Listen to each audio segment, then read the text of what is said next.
Hey guys, Tom Barclay here. I was at Spurs earlier tonight for their 1-0 defeat against Manchester City, but I ended up staying pretty late because we spoke to Kevin Danzo afterwards in the mix zone. In a rush to get back, I decided to do this video at home rather than at the stadium to make sure I got back. So, Spurs' three-game winning streak in the Premier League is over. A 1-0 disappointing defeat at home to City, and as much as City obviously still have immense quality, as proven by their goal scorer Erling Haaland, this felt like a bit of an opportunity missed from Tottenham's point of view. We know that City aren't firing on all cylinders at the moment, and I came away being, I don't know if baffled is the right word, maybe that's a bit strong, but slightly surprised, put it that way, by Ange Postecoglou's starting 11, his choices in his starting 11. He decided to make a significant amount of changes for this game, despite there being no match until the Europa League next week, because obviously Tottenham are out the FA Cup. He decided to rest, or start on the bench anyway, his captain, Son Heung-min, who obviously created two great assists at the weekend, albeit we know that he's not had the best season at times.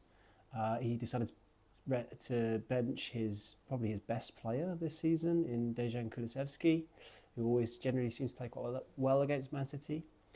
And he also decided to bench probably Tottenham's best player of the last few months, Jed Spence. I suppose maybe making sort of one of those changes wouldn't have been a big shock, given that all three have played a lot of football in the last few months. And obviously he's got a squad coming back now with a lot of players returning, so that might not have been a shock. But to have all three put on the bench from the beginning was a surprise. Like I say, particularly with the FA Cup this weekend and Tottenham not being in it.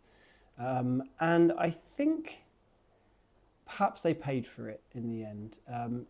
It was 1-0 was the scoreline, and Tottenham definitely had their chances in the second half to maybe get something out of it, and maybe be kicking themselves that they didn't equalise. But Man City were much the better side of the first half, and being honest, they probably should have had the game out of sight by half time. Erling Haaland was the difference maker in the end. His finish after 12 minutes was the only goal that was scored in the game.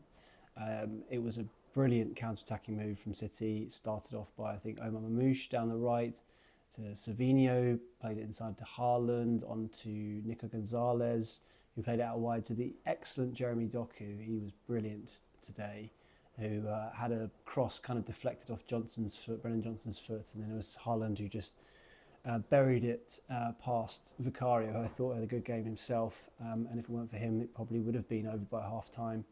But it was a clinical goal and a good goal. And it felt like City had quite a lot of chances in that first half. Most of the good stuff came through Doku. And I couldn't help watching Jeremy Doku today, thinking he's just the kind of player that Spurs really could do with out on the left-hand side in this Ange type of team. And I often seem to catch Doku on sort of good days when I watch him, including for Belgium when he played against England last March, and he's just so good in one-on-one situations, which I really think is key to the Postecoglou style of play for those attacking wide players, particularly the wide left player, to sort of conjure things out of nothing. And he really sort of gave Pedro Porro a difficult time. And almost the way Spurs, the one criticism I sort of consistently have of Postecoglou's side is how easy at times it is for other teams to play through their midfield and leave their defenders exposed in one-on-one situations. And I felt like that was the case a lot today, particularly for Porro against Doku. And there was a link-up with Haaland, which a good save from Vicario. He could have scored from then. Doku had his own shot. Right on the end of just before half-time and injury time, Maddison tried this short corner, which didn't work at all, which was intercepted by Doku, started this counter-attack, and if I think Mateus Nunes had a good pass on him, he could have picked out a free Haaland or a Savinho at the back post to score. And there was another moment where Doku had this great fizzing ball across the box to Savinho, and yes, it was going quickly, but Savinho really should have done better, and he blazed it over. So Spurs really were in a position where they were probably lucky to be 1-0 down at half time. But then they did have chances in the second half. And talking about Doku, obviously Wilson Odobert made his first start since getting injured against Coventry in September in the Carabao Cup, and he's obviously been kind of Mr. Invisible at times this season, having signed for 30 million from Burnley, and a signing that no one really saw coming. No one in the media really teed it up. And he was, to be honest, a player that not many people knew too much about. They hadn't really noticed him too much at Burnley. But the more we sort of looked into him after he signed, the more he sort of seemed to make sense in Ange's team. And it was very eye-catching how much Ange sort of threw him in to action straight away, despite being only 19 at that point, before he got injured. And I think you saw sort of flashes today of why he likes him, and almost sort of similar to Doku, actually. Like he obviously didn't have anywhere near a similar impact in the game, but there were some moments, particularly in the first half when he was kind of playing right in front of where we were sitting, where the press box is, where you could see the way he's so quick at the sort of a change of pace, taking players on. He's very much a one-on-one player, just what I was describing, Doku and how he would fit the system.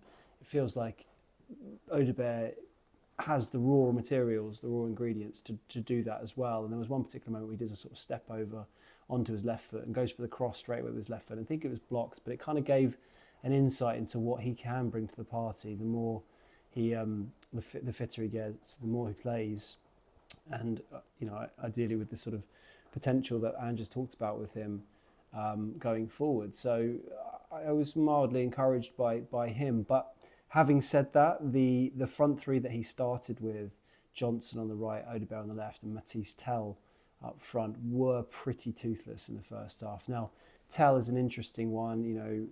He's obviously very new to the club. He's still only 19. He's playing centre forward. It's hard in the Premier League. It's a step up from the Bundesliga. He's playing in a team that isn't firing on all cylinders anyway. But having said that, it feels like he's got a long way to go on the hold-up side of play from what we've seen so far. Now, it's, again, early days, but I did feel like Spurs, it felt like today they really missed Dominic Solanke. Now, Solanke's a brilliant player. The record signing, fully adjusted to the Premier League, scored goals, England international. It's not probably fair to make comparison. I just think Tell, as Ange literally said to me in that press conference the other day, he's a different kind of player, different kind of striker. But that's fair enough. But it feels like they are really missing, rather than sort of focusing on Tell, I suppose, they're really missing a focal presence up front right now in a game like that today. And that was definitely the case. But in the second half, they still had chances. I mean, there was one moment where Porro plays a brilliant ball across the box. Tell goes in, he can't quite get there, and then there's Odobert at the far post who it's just a bit behind him, but there's a good chance really to try and squeeze it in at the far post, and he fires it wide. That was a good chance. There was a moment where Son was played in. I can't forget who played him in, but definitely a good chance. Johnson squares it back to him, and unfortunately he can't beat Ederson. That was a big chance. And then obviously right at the end of the game, slightly farcical situation where Haaland thought he'd scored a second goal, and the VAR took forever, including the referee. I think Jared Gillett was having a look at his pitch-side monitor. Eventually rules it out for handball, which from where I was sitting and watching it on the monitor, I think if it had been for my team, I would have been pretty incensed that goal had been chalked off. But maybe if there'd been more replays since, perhaps I'm wrong on that one. But then there's still a chance after that, despite all that sort of into the 8th minute of stoppage time, where perhaps Sarr has a header right at the end, and he heads it over. But that was a big opportunity right at the end. So Tottenham had their chances, but I don't think they can walk away from this game feeling like a complete injustice was had against them. And I just feel like maybe fans might be rightly frustrated by the team selection. Now, might as well skip to Ange's sort of quotes on that.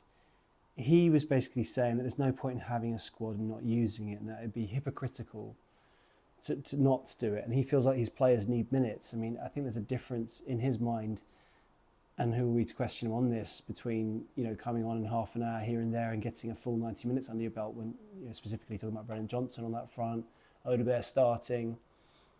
But I don't know, it was almost a bit like you're talking about this match as if it's a little bit like it's a pre-season friendly rather than a Premier League game with a lot riding on it, by sort of getting minutes under players. And it's almost, the way he's framing it is he's talking about the next 4 games. It's all about building up to the next 4 games. Well, yes, the Europa League is obviously definitely now the be-all and end-all for Tottenham this season. But if you're talking about the matches in between the Premier League games, well, to be honest, now that they've lost to City and the momentum's gone, and now it's 10 points, I think, to Brighton in 8th, which is probably the best they can hope for from a league point of view, qualifying for Europe.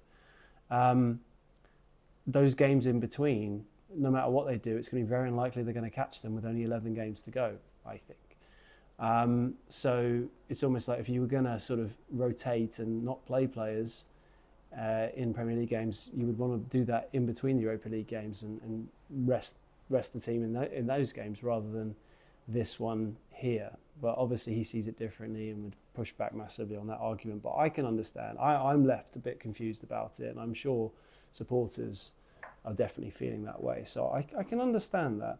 And it's interesting, actually, there was a stat that I saw that the team that Tottenham put out today was an average age of 23 years, 243 days, which is actually their second youngest in Premier League history. The youngest before that being a team against Sheffield Wednesday in 1992, which was 23 years and 97 days. So it does speak to just how young some of these players are. I guess it's not surprising when you think about it. You've got Archie Gray playing centre-back, you've got Lucas Bergvall in midfield, and obviously the front three, Johnson's 22, 23, Odegaard only 20, Tel 19. So it is a very raw and experienced side who I suppose ran City close to a certain extent, but I suppose I still come back to it. You think 3 wins on the bounce. Yes, it's City. Yes, it's Guardiola. Yes, they've got bundles of talent on the pitch, but they're not firing all the cylinders, and this felt like an opportunity missed. I suppose to talk about sort of a few other moments. I mean, it was quite interesting when Maddison got taken off with 10 minutes to go. There were a few boos because it was Timo Werner coming on, and I don't really know not quite sure what I think the booing was for taking Maddison off. Now, Postecoglou doesn't very often give Maddison 90 minutes. In fact, when I was looking at his stats the other day, he's literally only finished one set of 90 minutes, I think, in the league this season. So it probably wasn't a shock coming off. But I guess the fact is that he only got 25 minutes at Ipswich, and he's got no game this weekend, and they're pushing for an equaliser, and it's Timo Werner coming on, which a lot of the fans aren't, not enamoured with. So that's quite an interesting situation, I suppose.